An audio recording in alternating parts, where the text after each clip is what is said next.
அண்ணா வணக்கங்கண்ணா. வணக்கங்கண்ணா. என்னன்னா Malaysia audio லான்ச்லாம் போகாம நம்ம இம்பர்ஃபெக்ட் ஷோ பக்கம் வந்திருக்கீங்க. அந்த அண்ணா கூப்பிட்டது முக்கியமா இந்த அண்ணா கூப்பிட்டது முக்கியமான்னு கேட்டா எனக்கு இந்த அண்ணா கூப்பிட்டது தான் முக்கியமா பட்டுச்சு. ஆஹா, தாக்குறாங்க அரசியல்வாதிகள் கூட பழகி இதெல்லாம் அரசியல்வாதிகள் மாதிரியே பேசுறீங்களே ஸ்ரீராம். சும்மா ஏதோ ஒண்ணா எதிர்ச்சியா இந்த ஸ்டுடியோ பக்கம் வந்தேன், கூப்பிட்டீங்க.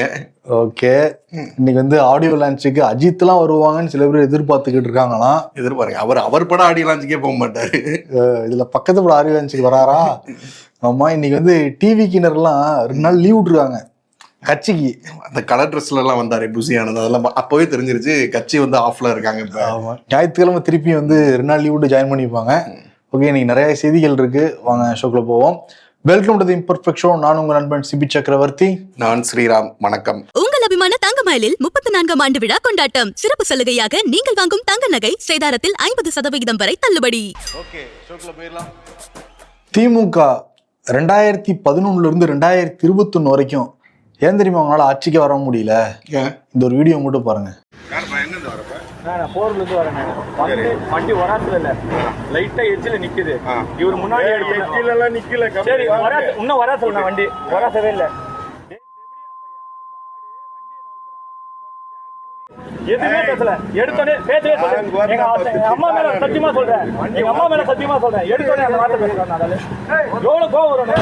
நிக்கிற வண்டியில இடிச்சா யார் வருமா வராங்க? இடிச்சனா பாருங்க, இடிச்சனா பாருங்க. இடிச்சனா கூட நீ கேட்டுக்கலாம், இடிச்சனா கூட கேட்டுக்கலாம். சரி, இப்ப என்ன சொல்றது? அவ்வளவு அடி அடிச்சாரு நானு. சரி, இப்ப ரெடி எவ்வளவு அடி அடிச்சாரு, எனக்கு கண்ணெல்லாம் வலிக்குதுண்ணே. சரி, இப்ப என்ன பண்ண போற?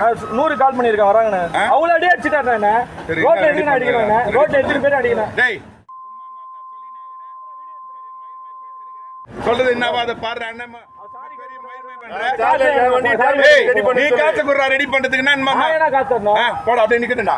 பாத்தீங்களா, இந்த ஆரம்பிச்சுட்டாங்கல்ல, இந்த ஆட்சி முடிய போகுது இல்ல, ஆரம்பிச்சுட்டாங்கல்ல அப்படிங்கிற மாதிரி தான் தெரியுது. இது நமக்கு கிடைச்ச ஒரு வீடியோ. இந்த மாதிரி அங்கொன்னு இங்கொன்னுமோ நடந்துகிட்டு தான் இருக்கு. பட் இது பாக்குறப்ப ரொம்ப அதிர்ச்சியா இருக்கு. போரூரை சேர்ந்த இந்த நபரு சென்னை சேப்பாக்கம் வழியா வந்திருக்காரு போல தெரியுது. அப்ப திமுக சேப்பாக்கம் 63வது வட்ட செயலாளர் பிரபாகரனுடைய நண்பர் போல தெரியுது. அவருடைய காருக்கு பக்கத்துல தான் வந்திருக்காரு. காரை இடிக்கலன்னு அவரே சொல்றாரு. அவரு உடனே பக்கத்துல ஒரசரமுறையான்னு போட்டு அந்த நபரை தகாத வார்த்தையில திட்டி அடிடி நடிச்சிருக்காரு பிரபாகரனுடைய நண்பர். இதுக்கு நியாயம் கேட்டிருக்காப்புல அந்த நபரு. உடனே வந்து பிரபாகரன் வந்து பஞ்சாயத்து பண்ற மாதிரி வந்து என்னடா அப்படின்னு சொல்லிட்டு, நான் பருப்பு மாதிரி பேசுறியான்னு சொல்லிட்டு சில வார்த்தையெல்லாம் நம்மளால சொல்லவே முடியாது. ஃபுல்லா பீப்பு, அவ்வளோ கெட்ட வார்த்தை. இன்ஸ்பெக்டருக்கு போனை போட்டு வரட்டும், அவரும் சொல்றாரு 100க்கு நான் போனை போட்டுருக்கேன். இன்ஸ்பெக்டர் போனை போடுவேன், உட்கார வைக்க, ஏதோ இவரு தான் வந்து நீதிபதி மாதிரியும் உட்கார வச்சு நாங்க தான் அதிகாரத்துல இருக்கோம், முடிச்சு விடுறாங்கிற மாதிரி வந்து பேசுறாங்க. இப்போ இந்த வீடியோ பயங்கர வந்து வைரலா போய்கிட்டு இருக்கு தமிழ்நாடு முழுக்க. ஏற்கனவே நிறைய முறை திமுக காரங்க பண்ண அடாவடியில ஸ்டாலின் அவர்களே போய் மன்னிப்பு கேட்ட சம்பவம்லாம் வந்து நடந்திருக்குது முன்னாடி. ஆமா, இப்ப என்னன்னா பாத்தீங்களா, இதுதான் திமுக ஆட்சிக்கு வர்றதுக்கான காரணம். இப்ப திருப்பி பண்ண ஆரம்பிச்சிட்டாங்கன்னு சொல்லிட்டு பொதுமக்களும் கருத்தெல்லாம் வந்து சொல்ல ஆரம்பிச்சிட்டாங்க. இது ஒரு பக்கம் நடந்துகிட்டு இருக்குன்னா, ஆட்சியில ஏற்கனவே இந்த ஜாக்டோஜியோ ஊழியர்கள் எல்லாமே ஜனவரி 6 தேதி குறிச்சிருக்காங்க. அதை தாண்டி தூய்மை பணியாளர்கள் போராட்டம் நடத்திக்கிட்டு இருந்தாங்க. இன்னைக்கு காலையில நேத்து வந்து இந்த இடைநிலை ஆசிரியர்கள் அவங்க வந்து டிபிஓ முன்னாடி போராட்டம் பண்ணாங்க. 1000க்கும் மேற்பட்ட ஆசிரியர்கள் வெளியூர்ல இருந்து தான் வந்திருக்காங்க. சென்னை எக்மோர்ல வச்சு அரெஸ்ட் பண்ணிருக்காங்க, நுங்கம்பாக்கத்துல வரவழியில அரெஸ்ட் பண்ணிருக்காங்க, பஸ்ல லோக்கல் பஸ்ல ஏறவங்கலாம் கூட அரெஸ்ட் பண்ணிருக்காங்க. அதையும் தாண்டி நிறைய பேர் அங்க வந்து ஒண்ணு கூட்டிருக்காங்க டிபிஓ ஆகத்துக்கு முன்னாடி. காரணம் என்னன்னா 31/5/2009 அப்ப வேலைக்கு சேர்ந்தவங்களும் அதுக்கப்புறம் வேலைக்கு சேருவாங்கல்ல 1/6/2009 இருந்து அவங்களோட சம்பளம் அதை விட அதிகமா வாங்குறாங்களாம். இப்ப சம வேலை சம ஊதியம் தானே கொடுக்கணும் அப்படின்னு இவங்க கேட்டிருக்காங்க. திமுக ஆட்சி வரதுக்கு முன்னாடி நாங்க ஆட்சிக்கு வந்தோட நிறைவேற்றுவோம்னு சொல்லிடுறாங்க. பல வாக்குறுதி கொடுத்து ஏமாத்தினாங்கல்ல, அந்த மாதிரி நாங்க ஆட்சிக்கு வந்தோட நிறைவேற்றுவோம்னு சொன்னாங்க. ஆட்சி முடிய போது நிறைவேற்றவே இல்லை. அதனால இடைநிலை ஆசிரியர்கள் தமிழ்நாட்டில இருந்து முழுக்க வந்து போராட்டம் பண்ண ஆரம்பிச்ச உடனே காவல்துறை வந்து அவங்கள வந்து குண்டு கட்டா தூக்கிட்டு போய் அதுல மகேஸ்வரிங்கிற ஆசை அங்கேயே மயக்கம் போட்டு விழுந்து அப்புறம் எல்லாத்தையும் அடிக்காத குறையா அப்புறப்படுத்திருக்காங்க. திருப்பி அந்த ஆசிரியர்கள் போராட்டம் பண்ண போறதா சொல்றாங்க. இன்னைக்கு காலையில பாக்குறப்ப தூய்மை பணியாளர்கள் போராட்டம் நடந்திருக்கு. வாக்குறுதி தானேப்பா, சும்மா அள்ளி விட்டுறது தானே, எப்படி வேணா விடலான்னு சொல்லிட்டு விட்டுட்டாங்க. அதுக்கப்புறம் பார்த்தா இப்ப போராட்டம் மேல போராட்டமா வந்துட்டு இருக்கு. தூய்மை பணியாளர்கள் 140 நாளுக்கு மேல சென்னையில வந்து போராடிக்கிட்டு இருக்கிறாங்க. மண்டலங்கள் 5, 6 தனியார் மயப்படுத்தக்கூடாது, எங்களுக்கு முன்னாடியே இருந்த மாதிரி மாநகராட்சி பணியிலே தொடர்ந்து போராடிக்கிட்டு இருக்காங்க. அந்த ரிப்பன் பில்டிங் போராட்டம் கூட எல்லா தமிழ்நாடு முழுக்க கவனம் பெற்றுச்சு. அவங்க இன்னைக்கு காலையில வந்து நம்ம உயர் நீதிமன்றம் கிட்ட இருந்து தலைமைச் செயலகத்தை நோக்கி பேரணியா போய் முதலமைச்சர்கிட்ட மனு கொடுக்கலான்னு சொல்லி திரண்டு வராங்க. கிட்டத்தட்ட ஒரு 800லேருந்து 1000 பேர் இருப்பாங்க. பெரும்பாலானவங்க வந்து பெண்கள் தான். அந்த உயர்நீதிமன்றத்தை சுற்றி இருக்கிற அந்த சாலைகள்லேயே குழுக்களாக பிரிஞ்சு ஒவ்வொரு இடத்துல வந்து வீதியில் இறங்கி போராடுறாங்க. ஒவ்வொரு இடத்துலையும் போய் காவல்துறைகள் வந்து குண்டுக்கட்டாக வந்து கைது பண்ணாங்க. கிட்டத்தட்ட ஒரு 35 பேருந்துகளில் கைது பண்ணதுக்கு அப்புறம் என்ன அப்படின்னா, அவங்கள ஒரு மண்டபத்தில் கொண்டு அடைக்காம 3 மணி நேரத்துக்கு மேலே வந்து சென்னை நகரத்துக்குள்ளேயே சுற்றிக்கிட்டு இருக்கிறாங்க. அவங்க வீடியோஸ் பஸ்ஸுக்குள்ளே இருந்தே வீடியோஸ் போடுறாங்க. நாங்கள் மயக்கம் போட்டு விழுற நிலமையில இருக்கோம், சாப்பாடு இல்லை, தண்ணி இல்லை, இங்கே எங்கேயாச்சும் மண்டபத்துக்கு கூட்டு போங்கன்னா சென்னைக்குள்ளேயே வச்சு சுற்றிக்கிட்டு இருக்கிறாங்க அப்படின்னு. ஒவ்வொரு தடவை போராடுறப்போ இதான் நிலைமை எங்களுக்கு. நர்ஸுங்க போராடினாங்க, அவங்களுக்கு ஒரு வாரத்தில் கூப்பிட்டு ஒரு தீர்வை கொடுக்குறீங்களா? இப்போ நாங்கள் மட்டும் என்ன தாழ்த்தப்பட்ட மக்கள்னு பார்த்து வந்து நீங்கள் வந்து பேசுகிறீங்களா? அப்புறம் அதுக்கு பேர் என்ன சமூக நீதி அப்படின்னு கேட்குறாங்க. நர்ஸும் போராட்டமே அவங்க போராட்டம் பண்ண கிளாம்பாக்கத்துல தான் இறக்கி விட்டாங்க. அதே மாதிரி மாற்றுத்திறனாளிக போராட்டம் பண்ணாலும் கிளாம்பாக்கம் இல்ல ஏதாவது போரூர் சைடு தாண்டி இறக்கி விட்டுறாங்க. நேரா பஸ் பிடிச்சி ஊருக்கே போயிருங்க அப்படிங்கிற மாதிரி. ஆமா, அதான் தொடர்ந்து பண்ணிட்டு இருக்காங்க. அன்னைக்கு வந்து திருவண்ணாமலையில பேசுறப்ப பாத்தீங்களா, யூடியூபர்ஸ் எல்லாம் நம்மளை பத்தி ரொம்ப பெருமையா பேசுறாங்க. அது வட மட்டும் இல்ல, வட மாநிலத்திலிருந்து கூட பெருமையா பேசுறாங்கன்னு வீடியோ பேசிக்கிட்டு. அதாவது என்னன்னா, அந்த திருப்பரங்குன்ற விவகாரங்களை பத்தி எல்லாம் தொடர்ச்சியா முதலமைச்சர் பேசிட்டு இருக்கிறாரு. நம்ம தமிழ்நாட்டை முன் வச்சு வட மாநிலங்கள்ல வாக்கு வாங்குறதுக்காக வெறுப்பு அரசியல பாஜக வந்து முன்னெடுக்கிறாங்க. ஆனா வட மாநில யூடியூபர்ஸே வந்து நம்ம மாநிலத்தை பத்தி பெருமையா பேசி இங்க இருக்கக்கூடிய உண்மை நிலையை பேசி வீடியோக்கள் போடுறாங்க அப்படின்னு சொல்லிட்டு முதலமைச்சர் வந்து பெருமையா பேசுறாரு. ஆனா யூடியூபர்ஸ் போடலாம், ஆனா நம்ம தமிழ்நாட்டுல நிலைமை எப்படி இருக்குது, எத்தனை பேர் வந்து போராடிக்கிட்டு இருக்கிறாங்க இங்க. அத திமுக அரசு கண்டுக்க மாட்டேங்கிறாங்க. அந்த செய்தியும் அடிபடாம ரொம்ப கவனமா பாத்துக்கிறாங்க. இங்க இருக்கிற யூடியூபர்ஸும் பாத்துக்கிறாங்க. தமிழ்நாட்டுல 97 லட்சம் வாக்காளர்கள் நீக்கப்பட்டிருக்காங்க. இப்ப 10 லட்சம் வாக்காளர்கள் சரியா பூர்த்தி பண்ணங்கிறத கண்டுபிடிச்சு அவங்க நோட்டீஸ் அனுப்பியிருக்காங்க. இப்ப இன்னைக்கும் நாளைக்கும் அந்த சிறப்பு முகாம் நடக்குது. அதே மாதிரி அடுத்த வாரம் சனி ஞாயிறு 3ஆம் தேதி 4ஆம் தேதியும் அந்த சிறப்பு முகாம் நடக்க போகுது. இன்னைக்கு காலையில இருந்தே அந்த பூத்தில் இருக்கிற மக்கள் எங்க பேர் விட்டு போச்சு, தவறுதலா நீங்க பேரை மாத்தி கொடுத்துருக்கீங்க அப்படின்னா கூட போய் வந்து பூர்த்தி பண்ணிக்கிட்டு இருக்காங்க. இப்ப என்னன்னா, கூடுதலா வந்து நிறைய பிஎல்ஓக்கள் உதவியா பல பேர் நியமிச்சுக்கிறதாவும் தேர்தல் ஆணையம் வந்து சொல்லியிருக்காங்க. அதனால இந்த வாய்ப்பை வந்து பயன்படுத்திக்கோங்க. நான்லாம் காலையிலேயே போய் என்னோட ஓட்டை தூக்கிட்டாங்கல்ல, அதனால காலையிலேயே போய் வந்து ஃபில்அப் பண்ணிட்டு தான் வந்திருக்கேன் ஃபார்ம் 6. ஆமாங்க, இந்த மாதிரி யாராவது தூக்கியிருந்தா ஜனவரி 18 வரைக்கும் டைம் இருக்கு அப்படின்னு சொல்றாங்க. ஒரு வீக்கெண்டுமே சிறப்பு முகாம்கள் ஏற்படுத்துறதா சொல்றாங்க. அதை வச்சு நம்ம வந்து பயன்பெற்றுக்கலாம். ஆமா, பொலிட்டீஷியன்ஸ் ஆர் கிரேட் ஆக்டர்ஸ்னு சும்மாவா சொன்னாங்க? நடிகண்டா.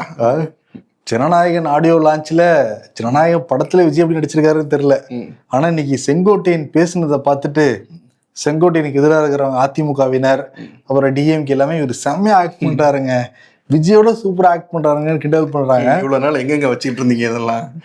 இன்னைக்கு ஒரு நிர்வாகிகள் இந்த கூட்டத்துல வந்து பேசுறப்ப, வழி தெரியாம நின்னப்ப எனக்கு வழி காட்டினது விஜய் தான் அப்படின்னு சொல்லிட்டு வந்து ஒரு மாதிரி தழுதழுத்து வந்து போயிட்டாப்புல. அப்படியே கண்ணெல்லாம் லைட்டா வந்து கலங்கிடுச்சு. ஏன்னா தட்டுங்கள் திறக்கப்படும் இயேசுநாதர் சொன்னாரு, கேட்டதும் கொடுப்பவனே கிருஷ்ணா கிருஷ்ணான்னு இந்து மதத்துல சொல்லுவாங்க. ஆனா கேட்காமலே என்னை கூப்பிட்டு பதவி கொடுத்தவர் விஜய் தான். என் உடம்புல ரத்தம் இருக்க வர நான் வந்து வேலை செய்வேன். சும்மாவா சொன்னாங்க தமிழக வெற்றி கழகம் உண்மையாலுமே ஒரு வெற்றி தலைவர் தான் அப்படின்னு ரேஞ்சுக்கு. சூப்பர். ஐயோ பொக்குதே. கூஸ்பு மொமெண்டா இருந்திருக்கும். பட் ஆடியோ லான்ச்சுக்கு முன்னாடி இவரு ஒரு லான்ச் வந்து பண்ணியிருக்காரு. புசி ஆனந்த் பாபா நம்மளை விட ஒருத்தர் பெர்ஃபார்மன்ஸ் பண்றாரு. நேத்தர் என்ன சொல்லியிருந்தாருன்னா, பாருங்க, ஒரு வருஷத்துக்கு 4 படம் நடிக்க முடியும் விஜய்னால. ஒரு படத்தை குறைஞ்சது 250 கோடி சம்பளம் வாங்க முடியும். வருஷத்துக்கு 1000 கோடியை விட்டுட்டு அவர் மக்களுக்கு சேவை பண்ண வராருங்கிறாங்க. விஜய் வந்து வருஷத்துக்கு ஒரு படம் தான் நடிப்பாப்ல. அதுவே தெரியல நினைக்கிறேன் செங்கோட்டையனுக்கு. இப்ப ஜனநாயகனே 2 வருஷம் கழிச்சு தான் ரிலீஸ் ஆகுது. இதெல்லாம் தெரியாம வருஷத்துக்கு 4 படம் நடிப்பாப்ல. 250 கோடியா தராங்க சம்பளம். சும்மா எழுதிட்டு வந்துடுறாப்லன்னு நினைக்கிறேன். வீட்டுல இருந்து நீ கிளம்பும் போதே இதெல்லாம் சொல்லலாம் அப்படின்னு. முதல்ல 100 கோடினாப்ல சம்பளம், அப்புறம் 200 கோடி இருந்தாப்ல. 250 கோடி இன்னும் விட்டா வந்து அவதார படத்தோடைய பட்ஜெட்டே சொல்லுவாரு போல இருக்கு. விஜய் சம்பளம் வாங்கினாரு. ஒரு பக்கம் ஆதம் என்னன்னா 25, 30, 32, 40 வரைக்கும் போறாரு பெர்சன்டேஜ்ல. இவர் இந்த மாதிரி 200, 250 போறாரு. இன்னொரு பக்கம் என்னன்னா, டிவிகே இந்த அவதார் படம் ரிலீஸ் ஆயிருக்குல்ல, அந்த அவதார் படத்துல அந்த வில்லியா வரவங்களோட அந்த இதெல்லாம் பாக்குறப்ப டிஎம்கே குடி மாதிரியே இருக்கான். டீகோட் பண்றதுக்கு ஒரு அளவு வேணாமாங்க. ஃபயர் அண்ட் ஆஷ் வரையும் போயிருக்காங்க அவங்க. ஆமா, அப்படி விஜய் சம்பந்தமாக இன்னொரு மேட்ரு, நம்ம சரத்குமார் நாட்டாமை இருக்காருல்ல, அவர் வந்து ஒரு பேசியிருக்காரு புளியங்குடியில். அதுவும் கட்சி நிகழ்ச்சி தான். பத்திரிகையாளர்களை சந்திக்கிறப்போ கேட்குறாங்க, விஜய் கூட கூட்டணி வைப்பீங்களா அப்படின்னு கேட்குறாங்க. அப்போ அவர் வந்து பொதுக்குழுவை கூட்டி அவரே முதலமைச்சர்னு வந்து தீர்மானம்லாம் போட்டுட்டாரு. அவர் எப்படிங்க கூட்டணிக்கு வருவாரு? பாஜக வந்து விஜய் கூட கூட்டணி போக மாட்டாங்கன்னு உறுதியா நம்புறேன் அப்படிங்கிற மாதிரி சொல்லியிருக்காரு. ஆனா ட்விஸ்ட் என்னன்னா 2 நாளைக்கு முன்னாடி தான் தமிழிசை சவுந்தரராஜன் சொன்னாங்க, விஜய் எங்க கூட வந்தா நாங்க இன்னும் பெருசா ஜெயிப்போம் அப்படின்னு இன்னும் நம்பிக்கை வச்சுக்கிட்டு இருக்காங்க. இன்னொரு பக்கம் சரத்குமார் இப்படி பேசிட்டு இருக்காரு. அட்வைஸ் எல்லாம் பண்ணிட்டு இருந்தாங்க தமிழிசை. ஆனா சரத்குமார் வந்து ஒரு மாதிரி விஜய் வந்து கொஞ்சம் அப்செட்ல இருக்காருன்னு தெரியுது.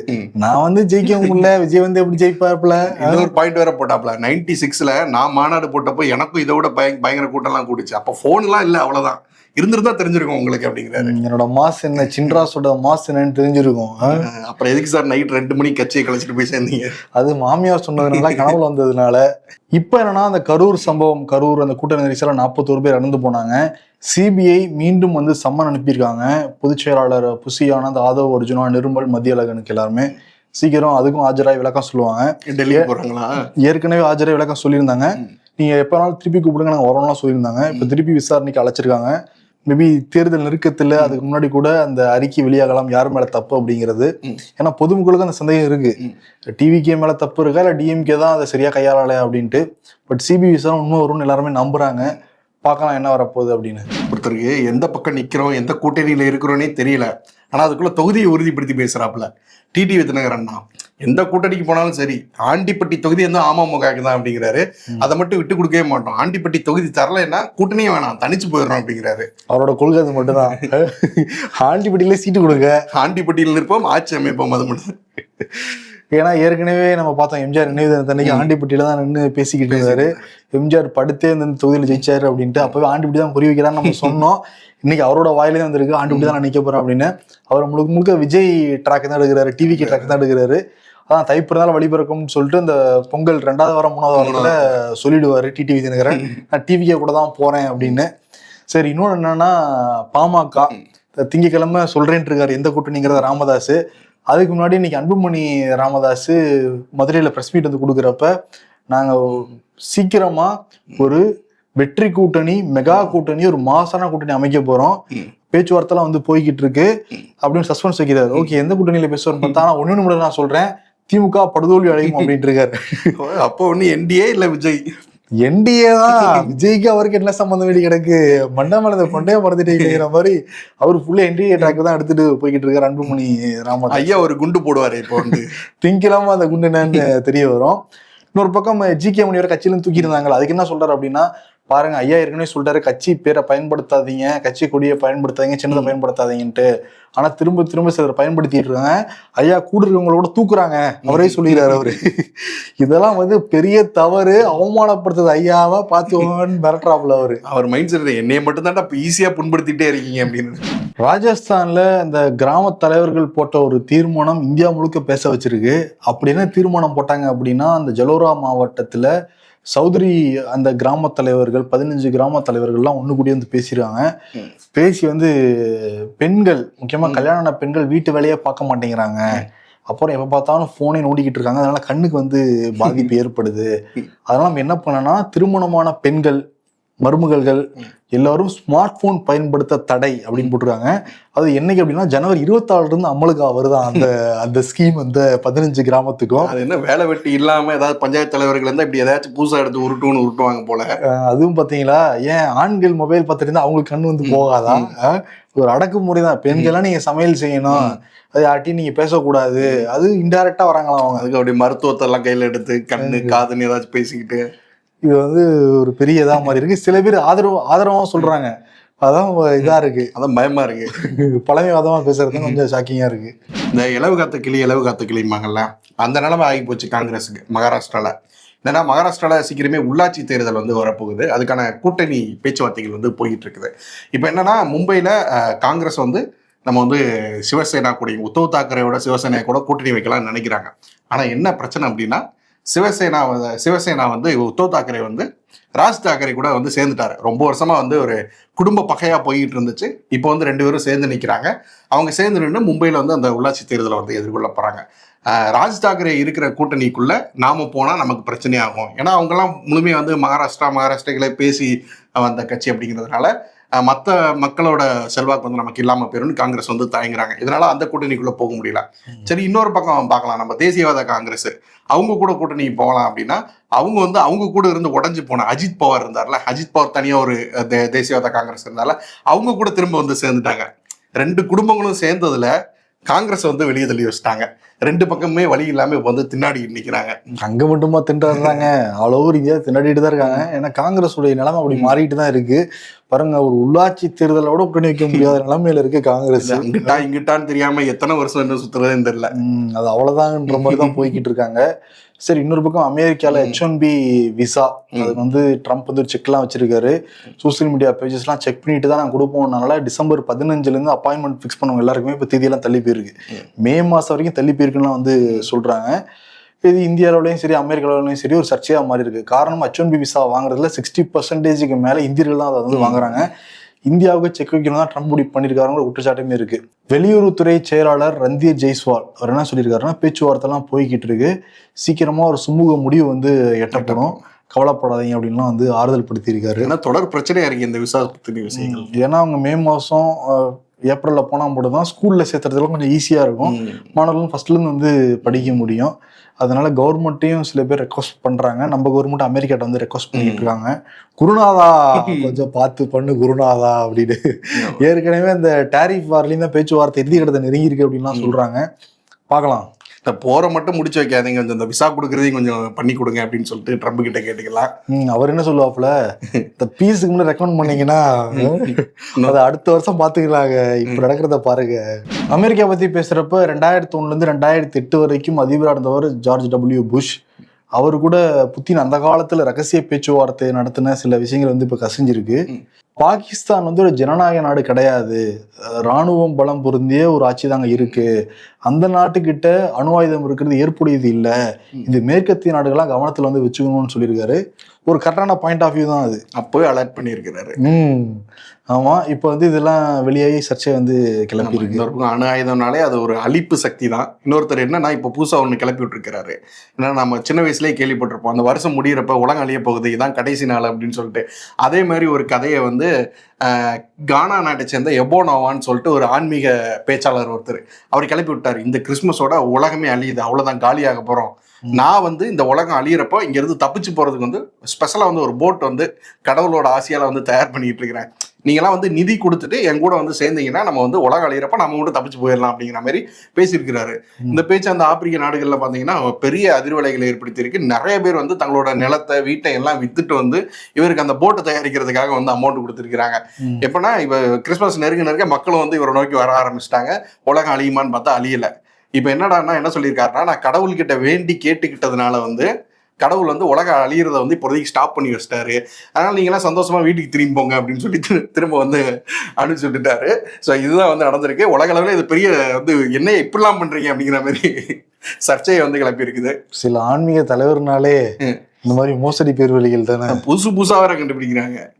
அதுவும் பாத்தீங்களா இல்லையா, அந்த பாவம் அந்த மக்கள் லேண்ட் எல்லாம் வித்துவங்க இப்ப என்ன பண்ணுவாங்கன்னு தெரியல. மக்கள் வந்து அந்த அறியாமையை விட்டு வரணும். கொஞ்சம் ஆன்மீகம்னாலே சில பேர் ஜெர்க்காய் உண்மைன்னு வந்து நம்பிடுறாங்க. அதுதான் இந்த போலி ஆன்மீகவாதிகளுக்கு ஒரு மூலதனமா மாறிடுது. ஆமாங்க, அலர்ட்டா இருக்கணும்.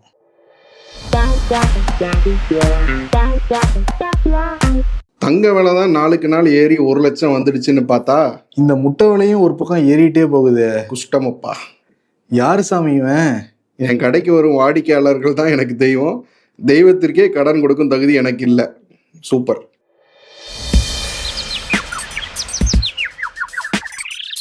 சைக்கிள் மற்றும் பைக்கில் இடியாப்பு விற்போர் இனி உரிமம் பெற வேண்டும், உணவு பாதுகாப்புத்துறை.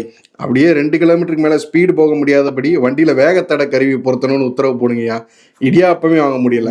இடியாப்பான்ட்டு வருவாங்க, நம்ம குண்டா தூக்கிட்டு வெளியே வர்றதுக்குள்ளார கிளம்பி போயிருப்பாங்க. ஃபாஸ்ட் ஃபுட் எல்லாம் நமக்கு ஸ்லோ பாய்சன் தான்.